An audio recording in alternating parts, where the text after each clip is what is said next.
नमस्कार, मैं उमेश कुमार स्वागत करता हूं सभी का आपके अपने YouTube चैनल एच के नॉलेज एंड मोर पर। जैसा कि आपने थंबनेल में देखा रहा होगा कि आर्हेनियस के आयनिक सिद्धांत की उपयोगिता मैं इस वीडियो में चर्चा करने जा रहा हूं। इससे पहले वीडियो जो आपको मिला था आर्हेनियस सिद्धांत था, उसका दोष था और मैंने कुछ आयनन थ्योरी के संबंध में कुछ बातें बताई थी, परमाणु आयन में अंतर भी मैंने बताया था। आर्हेनियस के आयनिक सिद्धांत की उपयोगिता कहाँ कहाँ पर है, ये हमको ये बताता है कि अम्ल क्षार क्या होता है, लवण की व्याख्या हम कैसे कर सकते हैं, विद्युत अपघटनों की चालकता, उदासीनीकरण और जल अपघटन को हम किस प्रकार समझ सकते हैं।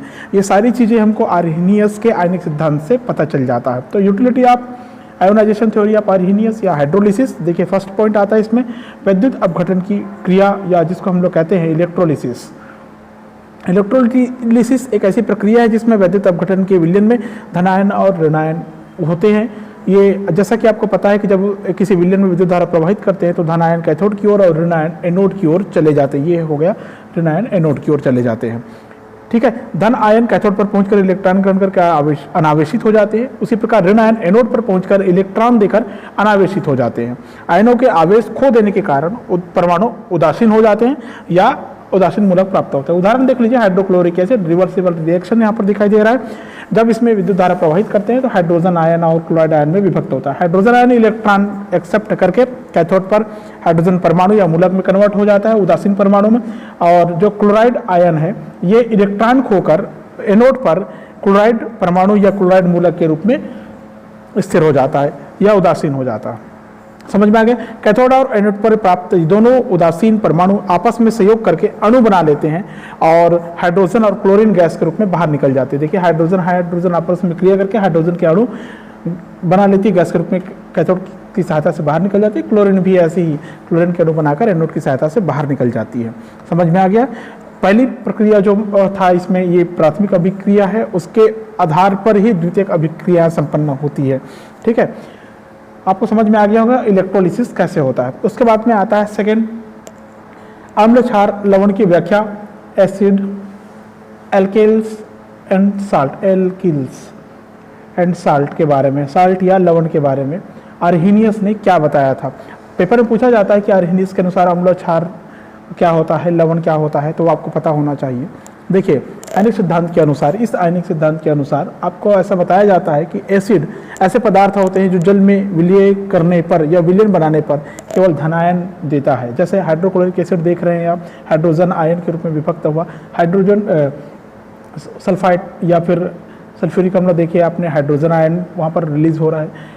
एसीटेट आपने देखे CH3COOH, इसमें भी हाइड्रोजन आयन रिलीज हो रहा है या मुक्त हो रहा है। कहने का मतलब ये है कि ऐसे पदार्थ जो जलीय विलयन में केवल धनायन हाइड्रोजन आयन देता है वो क्या कहलाएगा, एसिड कहलाएगा। और पानी के साथ में अगर एक जुड़ जाए तो हाइड्रोनियम आयन या H3O आयन बनाएगा। ये हो गया हाइड्रोजन आयन जो एसिड की पहचान कराता है। ठीक है, एल्कील्स के बारे में बात करते हैं, क्षार के बारे में बात कर रहे हैं, तो ऐसे पदार्थ होते हैं जो जलीय विलयन में केवल ऋणायन हाइड्रोक्सिल आयन के रूप में देते हैं। उदाहरण देख लीजिए, सोडियम हाइड्रोक्साइड में सोडियम और hydroxyl and then potassium hydroxide में हाइड्रोक्सिल। ठीक है, दोनों में ये दर्शाया जा रहा है कि OH माइनस, जैसे इसमें दिखाई दे रहा है, ऊपर के में H+ आयन आपको दिखाई दिया था, OH माइनस ये साबित करता है कि ये क्षार है या एल्किल्स है।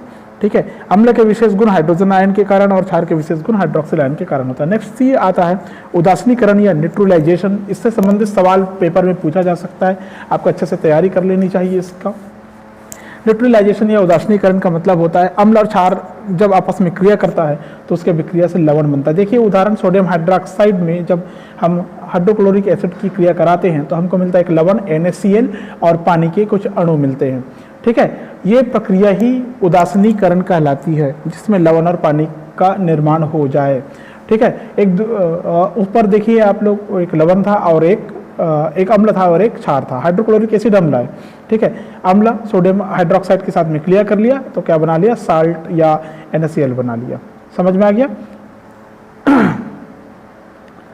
हाइड्रोजन आयन वहाँ पर दिखाई दे रहा होगा एसिड, तो हाइड्रोजन आयन देखिए क्लोराइड आयन के साथ में क्रिया कर सकता है और सोडियम आयन हाइड्रोक्साइड आयन के साथ में क्रिया करके सारे आयन जब क्रिया करेंगे तो NaCl बनेगा। अगर आयन्स के बारे में बात करें, देखिए कैसे हाइड्रोजन आयन और हाइड्रोक्सिल आयन पानी के अणु बनाता है, क्लोराइड आयन सोडियम आयन के साथ मिलकर NaCl का एक लवण बनाता है। ये प्रक्रिया उदासीनीकरण कहलाती है। नेक्स्ट फोर्थ आता है, जो इस शुरुआत में हेडिंग भी आपने देखे रहे होंगे, इसको बोलते हैं हम लोग हाइड्रोलिसिस या जल अपघटन कहते हैं। हाइड्रोलिसिस या जल अपघटन, ये जो होता है जल अपघटन या हाइड्रोलिसिस, इसमें शुद्ध जल उदासीन होता है, आपको पता होना चाहिए उसका क्या कहते हैं, पीएच मान 7 के लगभग होता है। पानी को देखिए, पानी आपस में क्रिया करके क्या बनाता है, हाइड्रोनियम आयन और हाइड्रोक्सिल आयन देते हैं। मतलब इसमें जब कोई लवण जल के साथ में क्रिया करती है तो हाइड्रोक्सिल या हाइड्रोनियम आयन के सांद्रण में वृद्धि होने के कारण विलयन क्षारीय या अम्लीय हो जाता है। इस घटना को ही हम जल अपघटन करते हैं, जल अपघटन कहते हैं। अर्थात जल अपघटन वह अभिक्रिया है जिसमें लवण का धनायन और ऋणायन जल से अभिक्रिया कर अम्लीयता या क्षारीयता उत्पन्न करती है। देखिए रिएक्शन, मैंने बात किया अभिक्रिया की बात किया, तो अभिक्रिया कैसे होता है, कोई लवण क्या करता है, कैटायन या धनायन या ऋणायन के साथ में क्रिया करके एसिड या क्षार बनाता है। ठीक है, आप देख सकते हैं यदि उस विलयन में हाइड्रोलिसिस के पश्चात या जल अपघटन में हाइड्रोक्सिल आयन की मात्रा यदि ज़्यादा होती है, OH मात्रा ज़्यादा होती है, जिसको हम लोग कहते हैं एन आयन कहते हैं। ठीक है, क्या कहते हैं, एन आयन कहते हैं। तो एन आयन की वैल्यू अगर ज़्यादा हो गई तो वो कहलाता है एल्किल्स या क्षार, और वैसे ही हाइड्रोनियम आयन की संख्या अगर ज़्यादा हो गई या मात्रा ज़्यादा हो गई उस विलयन में तो वो कहलाएगा एसिड कहलाएगा। समझ में आ गया? ठीक है, सोडियम क्लोराइड और पानी की अभिक्रिया होती है, सोडियम हाइड्रोक्साइड और हाइड्रोक्लोरिक एसिड का निर्माण होता है। कहने का मतलब यह है कि धनायन और ऋणायन जल से अभिक्रिया करके अम्लीयता या क्षारीयता उत्पन्न करती है, एक अम्ल और एक क्षार का निर्माण करती है। NaCl में से NaOH के साथ में मिलकर सोडियम हाइड्रोक्साइड बनाता है, NaOH बनाता है, और बचा यहाँ से एक HCl के साथ में मिलकर HCl का फॉर्मेशन करता है। मतलब क्या बना रहा है, अम्लीयता और क्षारीयता को उत्पन्न कर रहा है। समझ गए होंगे आप? ठीक है, ये होता है जल अपघटन या हाइड्रोलिसिस की प्रक्रिया। इस प्रक्रिया में आपको क्या मिला, सिंपली उदासीन मिला। क्या मिला, जैसे जल है तो जल उदासीन है, वो किसी लवण के साथ में क्रिया करता है, धनायन और ऋणायन के साथ में, रिपीट कर रहा हूँ ध्यान रखना, तो क्या बनाएगा, जल अपघटन कहलाएगा, हाइड्रोलिसिस कहलाएगा।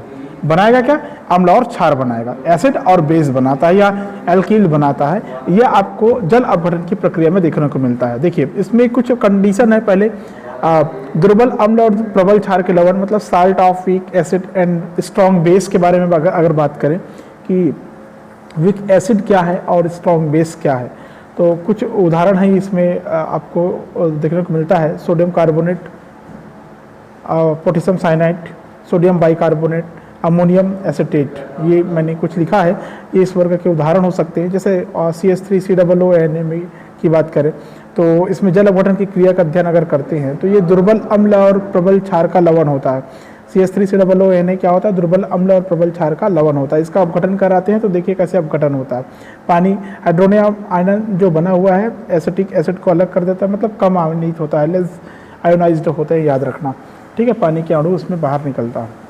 ठीक, वैसे ही अगर हम कहेंगे प्रबल अम्ल और दुर्बल क्षार के बीच कहें, जैसे दुर्बल क्षार या वीक बेस की बात करें, ऊपर आपको मिला था कि किसी दुर्बल अम्ल प्रबल क्षार का लवण जल अपघटन से क्षारीय अभिक्रिया देता है। तो ऐसे ही यहाँ पर भी कौन सा अभिक्रिया देगा, अमोनियम क्लोराइड आपको दिखाई दे रही है। अमोनियम और क्लोराइड आयन के रूप में ज़्यादा आयनित होती है, लेकिन यदि यही अमोनियम हाइड्रोक्साइड हो जाए, OH माइनस हो जाए, यही है ना, तो क्या होगा, देखिए यहाँ पर आपको देखने को मिलता है अमोनियम हाइड्रोक्साइड हो गया, अमोनियम और हाइड्रोक्सिल आयन। हाइड्रोक्सिल आयन यहाँ पर कम देगा, कम आयनित होगा। ठीक है, सोडियम अमोनियम हाइड्रोक्साइड यहाँ पर कम आयनित होता है, कम आयोनाइज्ड होता है। समझ गए होंगे आप? ठीक है, तो ऐसे ही आप एसिड बेसिक को अच्छे से तैयार कर सकते हैं।